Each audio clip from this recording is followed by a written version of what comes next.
श्रीलक्ष्मी वल्लभारंभां विघ्नो मुनिमध्यमाम् अस्मदाचार्यपर्यन्तां वंदे गुरुपरंपरां लक्ष्मीं क्षीरसमुद्रराजतनयां श्रीरंगधामेश्वरीं दासीभूतसमस्तदेववनितां लोकैकदीपाङ्कुरां श्रीमन्मन्दकटाक्षलब्धविभवद्ब्रह्मेन्द्र गंगाधरां स्वां त्रैलोक्यकुटुम्बिनीं सरसिजां वंदे मुकुन्दप्रियां। GK digital news ప్రేక్షకులందరికీ శుభోదయం। ఈరోజు కాలగమనం కార్యక్రమంలో కాలగమనాన్ని తెలుసుకుందాం।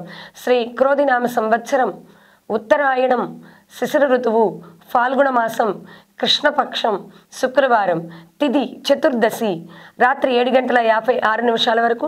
ఈరోజు నక్షత్రం పూర్వభాద్ర నక్షత్రం రాత్రి 10:09 వరకు। అలాగే ఈరోజు వర్జ్యం ఉదయం 6:19 నుండి 7:45 వరకు కొనసాగుతుంది। ఈరోజు దుర్ముహూర్తం ఉదయం 8:41 నుండి 9:30 వరకు। మరలా తిరిగి దుర్ముహూర్తం మధ్యాహ్నం 12:45 నుండి 1:34 వరకు కొనసాగుతుంది। ఈరోజు నక్షత్రం పూర్వభాద్ర నక్షత్రం కృష్ణవర్ణంలో మంచంకోళ్ల ఆకారంలో ఆకాశంలో ప్రకాశిస్తూ ఉండేటువంటి నక్షత్రం। దీనికి అధిపతి ఎవరు అంటే గురువు, కాబట్టి గురువుని ఆరాధన చేయడం మంచిది। ఓంకార స్వరం వీరికి కలిసి వస్తుంది।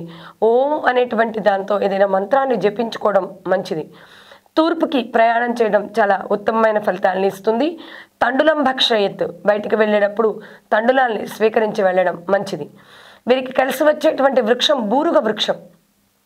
బూరుగ చెట్టు మనం బయట ఎక్కువగా కనిపిస్తూ ఉంటుంది కనుక బూరుగ చెట్టుకి నీరు పోసినా లేదా బూరుగ చెట్టుని మంచి ప్రదేశాల్లో నాటి దాన్ని సంరక్షించిన ఈరోజు శుభం చేకూరుతుంది। ఇది మనకి నక్షత్రం చాలా విశేషమైనటువంటి నక్షత్రమే కనుక ఈరోజు మనం చతుర్దశి మాస శివరాత్రి అని కూడా అంటాం। శివారాధన చేసుకోవడం అలాగే శుక్రవారం అమ్మవారికి చాలా ప్రీతిపాత్రమైనటువంటి రోజు కనుక లక్ష్మీ ఆరాధన చేసుకొని సకల శుభాల్ని పొందుదాం। శుభం భూయాత్।